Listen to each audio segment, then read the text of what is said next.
Hai anak-anak semua, selamat pagi. Bertemu lagi dengan Pak Guru. Kita nanti akan belajar tema 5 pengalamanku, subtema 1 dan pembelajaran ke-6. Dalam pembelajaran kali ini, nanti kita akan belajar materi pelajaran Bahasa Indonesia, PPKN, SBDP, dan Matematika.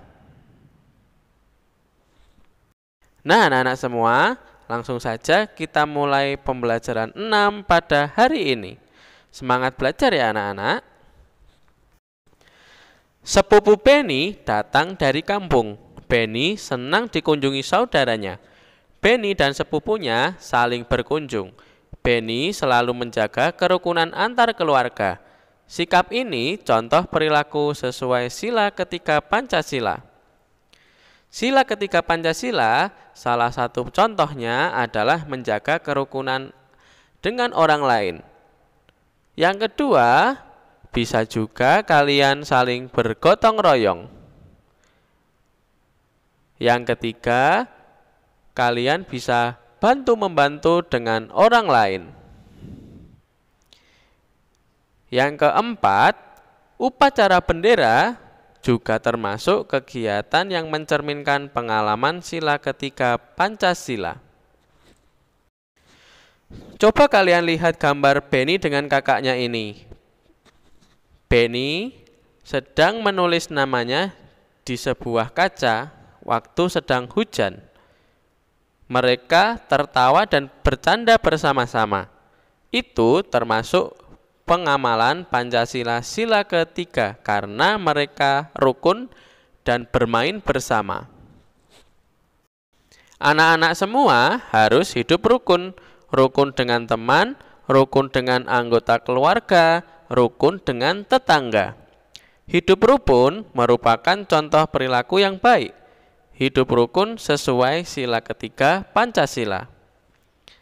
Nah, anak-anak, coba kalian baca percakapan antara Benny dengan saudaranya berikut ini.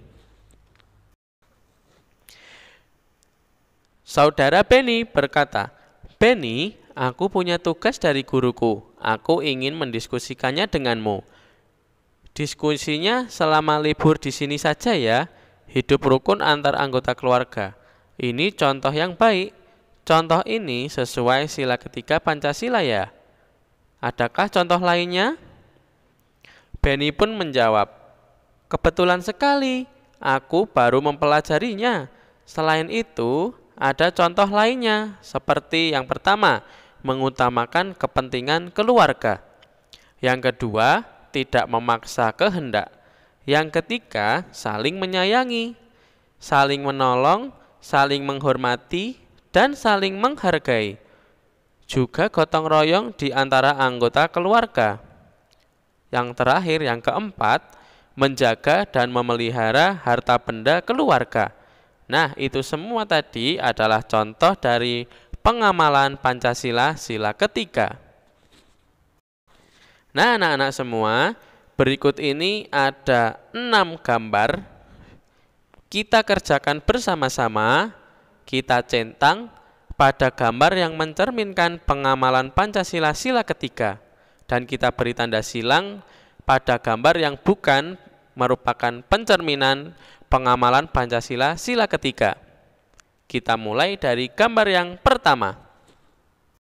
Gambar yang pertama terlihat Benny sedang bertengkar dengan saudaranya.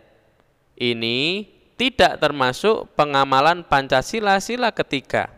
Maka dari itu nomor 1 kita beri tanda silang.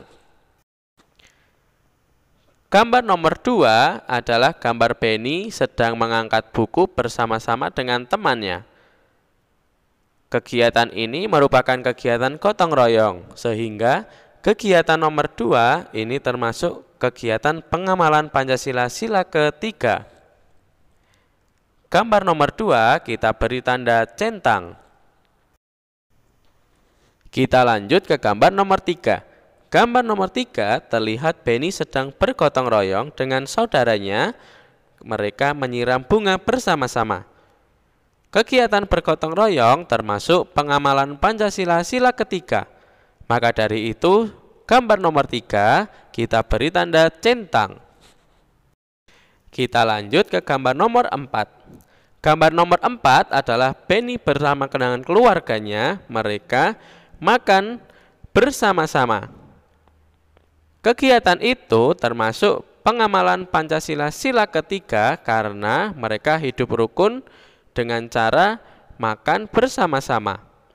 Maka dari itu, gambar nomor 4 kita beri tanda centang. Kita lanjut ke gambar nomor 5. Gambar nomor 5, Benny dengan saudaranya sedang mengerjakan tugas bersama-sama. Itu juga termasuk kegiatan bergotong royong. Kegiatan itu termasuk pengamalan Pancasila sila ketiga. Maka dari itu, gambar nomor 5 kita beri tanda centang. Kita lanjut ke gambar yang terakhir, yaitu gambar nomor 6. Gambar nomor 6 adalah saudara Benny mendapatkan boneka dari orang tuanya. Itu termasuk pengamalan Pancasila sila ketiga karena mereka saling menjaga kerukunan dengan cara memberikan hadiah. Maka dari itu nomor 6 kita beri tanda centang. Nah anak-anak, mudah bukan? Kita dapat mengamalkan sila ketiga dengan keluarga kita ketika kita di rumah. Benny sudah menerapkan sila ketiga Pancasila. Contohnya Benny rukun dengan kakaknya. Benny bersyukur mempunyai kakak yang baik. Kakaknya sayang dan suka menolong. Coba kalian dengarkan perkataan Benny berikut ini. Aku sering bermain bersama kakak. Kakak juga sering menolongku. Ketika aku membutuhkan bantuan, kakak memperhatikan kebutuhanku. Aku bersama kakakku sangat rukun. Aku dan kakakku saling menyayangi. Nah, begitu pula anak-anak semua. Ketika anak-anak semua bersama dengan keluarga kalian di rumah, anak-anak juga harus menerapkan sila ketiga Pancasila. Kalian harus saling rukun dan saling menjaga dengan anggota keluarga kalian. Tiba-tiba Benny membuka jendela. Ternyata hari ini turun hujan. Benny menunggu hujan reda. Kemudian Benny menyanyikan lagu Tik Tik Tik Bunyi Hujan. Ayo kita nyanyikan bersama-sama lagu berjudul Tik Tik Tik Bunyi Hujan ciptaan Ibu Sud. 1, 2, 3. Tik tik tik bunyi hujan di atas genting. Airnya turun tidak terkira. Cobalah tengok dahan dan ranting, pohon dan kebun basah semua. Mudah bukan anak-anak menyanyikannya? Nah, setelah Benny menyanyi, tiba-tiba saudara Benny ingin sekali membacakan puisi. Puisinya berjudul Hujan. Nah, anak-anak, ini adalah puisi yang dibuat oleh saudara Benny. Silahkan kalian lihat ya. Dalam puisi yang berjudul Hujan ini, ada beberapa kata yang perlu kita cari maknanya. Coba, kata yang pertama adalah basah. Makna dari kata basah adalah mengandung air. Kata yang kedua adalah lebat. Lebat maknanya adalah deras dan banyak. Kata yang ketiga adalah berhenti. Maknanya adalah tidak bergerak. Kata yang keempat adalah kepalang. Kepalang artinya adalah tanggung atau tidak cukup kurang. Kata yang terakhir nomor 5 adalah tergenang. Tergenang maknanya adalah terhenti mengalir. Nah anak-anak semua, kalian kan sudah mengetahui kelima kata tadi mempunyai makna yang sudah Pak Guru sebutkan.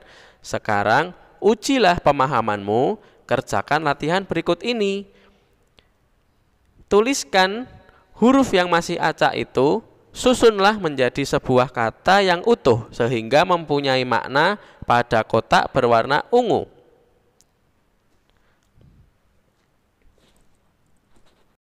Mari kita coba kerjakan bersama-sama. Kotak yang berwarna ungu yang pertama adalah deras dan banyak. Itu merupakan makna dari kata lebat. Kita eja hurufnya mulai dari yang pertama. L, E, B, A, T. Silahkan anak-anak tuliskan di kotak tersebut. Kotak ungu yang kedua adalah tanggung, tidak cukup, kurang. Makna dari kata kepalang. Mari kita eja mulai dari huruf yang pertama. K, E, P, A, L, A, N, G. Silahkan anak-anak tuliskan. Nah, itu adalah dua contoh yang kita kerjakan bersama-sama. Untuk pengertian dari kotak yang berwarna ungu yang ketiga, keempat, dan kelima, silahkan anak-anak kerjakan sendiri di buku tulis kalian. Kerjakan dengan teliti dan minta bantuan kepada orang tua kalian. Nah anak-anak, kita perhatikan percakapan antara Benny dengan sepupunya berikut ini. Benny berkata, penggaris dan meteran adalah alat ukur panjang. Alat ukur lainnya adalah jangka sorong dan mikrometer sekrup. Sepupu Benny menjawab, lihat panjang jendela rumahmu, kamu dapat mengukurnya dengan penggaris atau meteran. Coba sebutkan alat ukur panjang lainnya. Nah anak-anak semua, Benny dan sepupunya kemudian akan mengukur dan mereka melihat benda-benda berikut ini perlu diukur menggunakan alat ukur berupa apa? Bisa menggunakan penggaris, meteran, atau mikrometer. Nah anak-anak, mari kita kerjakan bersama-sama tugas berikut ini. Gambar yang pertama adalah bingkai foto. Bingkai foto dapat kita ukur menggunakan penggaris. Gambar yang kedua adalah pintu. Pintu kita bisa ukur menggunakan meteran. Gambar nomor 3 adalah kipas angin. Kipas angin dapat kita ukur menggunakan meteran. Gambar nomor 4 adalah sapu. Sapu memiliki panjang yang lebih dari penggaris, maka dari itu sapu kita ukur menggunakan meteran. Gambar nomor 5 adalah pintu. Pintu dapat kita ukur menggunakan meteran. Gambar yang keenam adalah jendela. Jendela dapat kita ukur menggunakan penggaris. Gambar nomor 7 adalah wadah untuk tisu. Gambar nomor 7 dapat kita ukur menggunakan penggaris. Gambar nomor 8 adalah gambar pagar. Gambar pagar dapat kita ukur menggunakan meteran.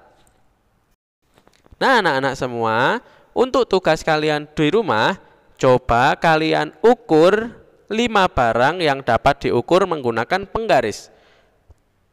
Gambarlah barang tersebut, kemudian kalian juga mengukur panjang dari barang tersebut menggunakan penggaris. Silahkan digambar di buku tulis kalian dan sebutkan berapa panjang dari benda tersebut.